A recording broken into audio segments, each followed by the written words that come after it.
Hey guys, welcome back to చేసేద్దాంలా. ఇవాళ మన మంగళగిరిలోనున్న ఒక ప్రత్యేక గుడి గురించి చెప్పబోతున్నా. ఇక్కడ స్వామివారికి నైవేద్యం పానకం పోస్తారు. ఎంత పానకం పోసినా ఒక్క చీమ కూడా రాని ప్లేస్ ఇది. ఇదే మన మంగళగిరిలోనున్న పానకాల నరసింహస్వామి ఆలయం. ఇంకొక విశిష్టత ఏంటి అంటే ఈ గుడిలో విగ్రహం ఉండదు, నోరు ఆకారం మాత్రమే ఉంటుంది.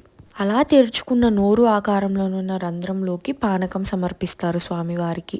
పానకాల స్వామికి పంచదార, బెల్లం, చెరుకు వీటిలో ఏదో ఒక దాంతో అభిషేకం చేస్తారు. అలా అభిషేకం చేసిన పానకంలో సగం స్వామివారు సేవించి మిగిలిన సగాన్ని భక్తులకు తీర్థంగా వదలడం స్వామివారి ప్రత్యేకత. ఈ ఆలయంలో స్వామివారికి పానకం సమర్పించడానికి ఒక టికెట్ ఉంటుంది. అది 60 రూపాయలు. మనం ఆ టికెట్ తీసుకుంటే మనకి ఒక బిందెలో పానకం ఇస్తారు. ఆ బిందెని స్వామివారికి సమర్పించి మిగిలిని మనకిస్తారు. టికెట్ తీసుకోకపోయినా మనకి పానకం ఇస్తారు, కానీ స్వామివారికి సేవించిన పానకం మనకి ఇవ్వరు. ఇలా స్వామివారికి రోజుకి 100 బిందెల పానకం సమర్పించినా కానీ ఒక్క చీమ కూడా